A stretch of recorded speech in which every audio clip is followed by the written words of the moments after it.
fall creek fishing. I do a lot of that throughout the fall and spring, summer, and winter, pretty much all year. Anyway, back down here on the little creek in the middle of the nowhere, never mind the tractor noise, they're not bush hogging, taking down some, I think corn or soybeans, I can't remember what was planted back there, but anyway, hadn't been down here to this creek in several weeks, mostly because we've had 2 hurricanes come through, and this has been like really bad flooded, attacked by mosquitoes. Come on now, it's middle of October, why do y'all still exist? Anyway, you can kind of see where mud has been up over the road, because this creek here, a gnat could piss in it and it'll flood. I'm not even lying. So anyway, we're just gonna play around with some small stuff like usual. Probably some mule fishing 1.2s. You know, the really durable baits that I like to use. Hadn't used them in a while, and I should use them more often. Anyway, let's rig up and get fishing. Anyway, right here is what we're going to be carrying around. This is a mule fishing tackle box. He came out with them a good while back. Super handy, 2-sided deal. On the one side, you got foam for pre-rigging a bunch of baits, or you know, stuff that you had tied on and changed to something else. You can just stick it in there and be done with it. And then on this side is your actual tackle tray. You can put hard baits in here or whatever. I like to do mostly plastics. I don't use a lot of hard baits in creeks, but anyway, I've got a little bit of everything in here. Some sinkers for, you know, drop shot style stuff. Some 2.2 mil minnows, the donkey tail juniors, horse flies, and what we'll probably use today, the 1.2 mil minnow. All mule fishing jig heads and spinners, which we might tie those on too. I haven't really used much of those, and I need to. Anyway, what size do we want to go with here? I just restocked pretty much all of these. Well, these two here, 1/32 and 1/64, because in these jig heads, that's really about the only size I use. So, another dead mosquito. Tie on a little clinch knot or improved clinch, whichever. If I'm using monofilament, a lot of times I will just use a standard clinch knot, because monofilament grips itself a little bit better than fluorocarbon does, and fluorocarbon likes to slip a little bit. I don't really have too many issues with that, but it does happen. So I'm going to take us a white 1.2 mil minnow. It's kind of like his version of the fluke. Dang good baits. I've done several videos popping up on the screen here, just talk about the torture test, doing a torture test on these baits. And I'm just a dude with a camera. I'm not some big name in fishing, but I will very confidently say that these baits right here are just as durable, if not more durable, than Z-Man baits. I think what we'll do is just leave my tackle box right yonder and just kind of get some whenever we need it. Anyway, it looks like it's changed the structure a little bit in this creek, because it does change out quite a bit with the amount of rain that it gets. But we'll hit the usual spots and see what we can make happen. I know we're not going to fish very long. Yeah, this creek has gone way down. Yeah, you can see where the flood was the last time this flooded, where it just knocked over all the plants and stuff. And a lot more structure down this way.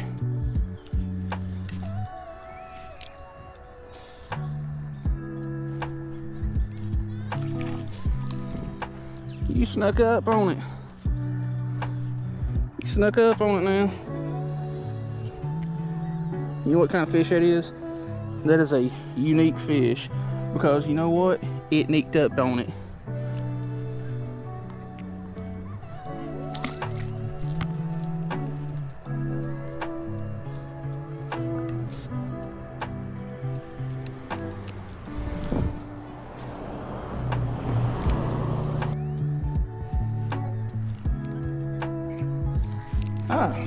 What it is.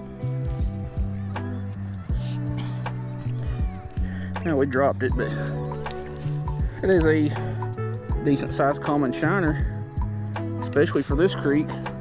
It's not huge, but it's not small either. Jesus Christ. I tell y'all what, these damn mosquitoes are worse today than they've ever been. Like, it's just bad. Well, that's one reason why I restocked up on jig heads. I snag a lot, especially in the lower end of this creek. I like this orange can of cancer spray. It smells good, but it don't really work, because I'm a firm believer that mosquitoes wake up at the beginning of the day, do multiple shots of this, and then go on about their business.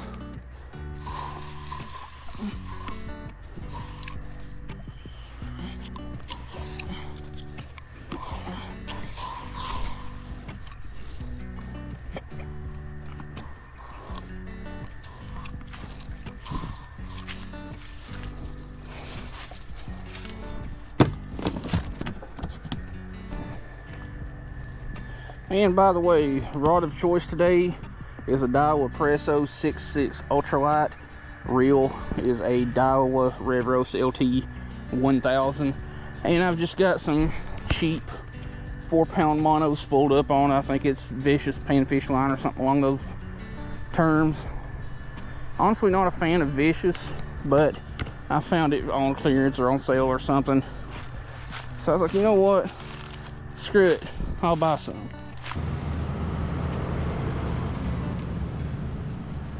Gosh, feels like a pretty good one. It is a pretty good one. And this rod is really too long for this this little creek, as much brush as there is around it. Man, that water is cold.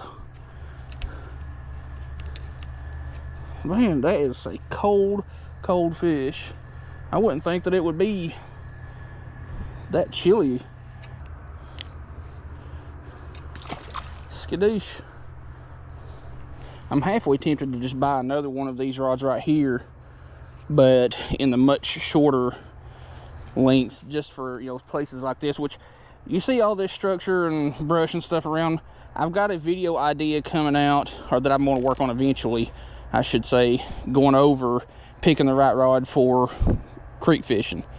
And there's going to be various right rods, because, you know, conditions and what you're fishing around changes from spot to spot. And it'll 100% just be my opinion. Everybody's got different, you know, what they like, what they don't like. But there won't be a lot of like fishing in that video. See if I can break my losing streak with this little pocket here on the creek, because pretty much every time I stop at this particular spot on this creek, I don't catch anything. Even though where we were literally just at is just on the other side of that tree. Well, I am accepting defeat on this little pocket yet again. I don't know what it is. This little pocket just gets me every single time.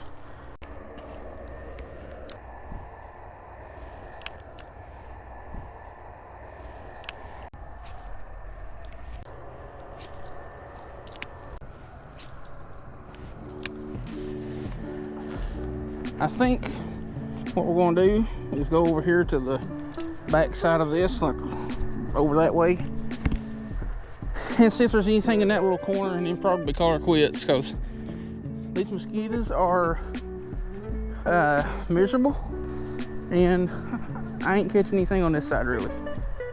You just watch. I'm gonna get back here and snag and break off this one jig that I've taken with me back here, and I'm gonna get mad. I'm gonna create cuss words, trip, become a ninja and expert in the martial arts because of spider webs.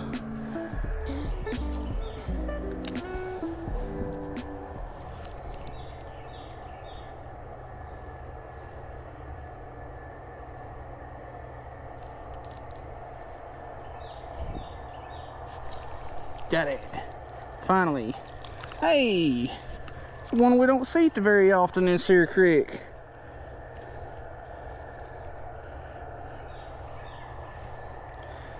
Actually, just hold on there. Gotta get the picture.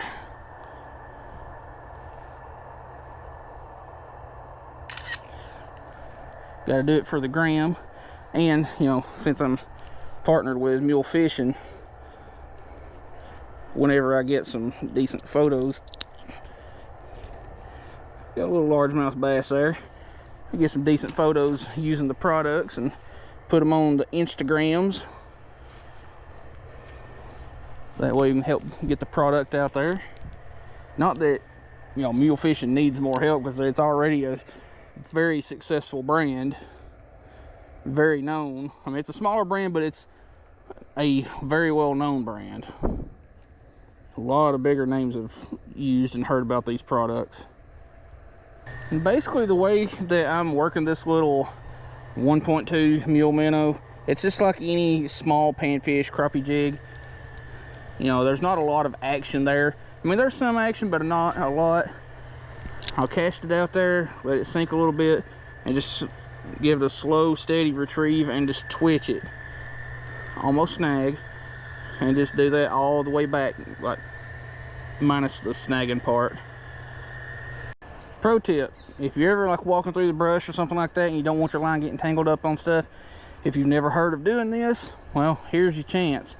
It's going to help you a lot with keeping your stuff from getting tangled. But take your main line that's not in the guides and just wrap it around your eyes. You want to do it on around one eye, that way you can find that spot and it's not like overlapping anywhere it shouldn't be. But it keeps your line real close to the rod and keeps it, or helps keep it from getting tangled on stuff. You ever been walking around and some of those real nasty sawbriars decide to rearrange the skin on the arch of your foot, like the top of the arch? Ooh, yeah.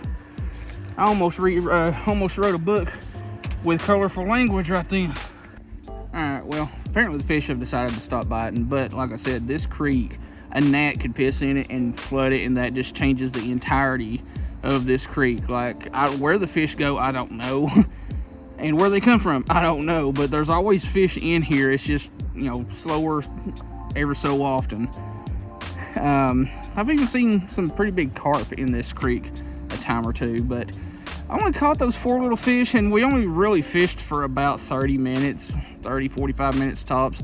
And I wasn't really just coming over here to fish. I just wanted to see what the water levels looked like, see if it was muddy or clear, because like I said, we've had 2 hurricanes come through here. Well, 1, but 2 floods from one of them. But anyway, I figured I would go ahead and just turn this into a short little video instead of scrapping the footage, because like I said in another video, you know, that's views I wouldn't be getting if I scrapped the footage and, you know, turn it into a video. That's views I get, and a little bit of money from ads and all that stuff. So more views, more money. Short video, it is what it is. Anyway, hope you like this really short little creek fishing video. If you want to support the channel, check out the top links in the description. Those are my affiliate links. And yeah, we'll see you in the next video.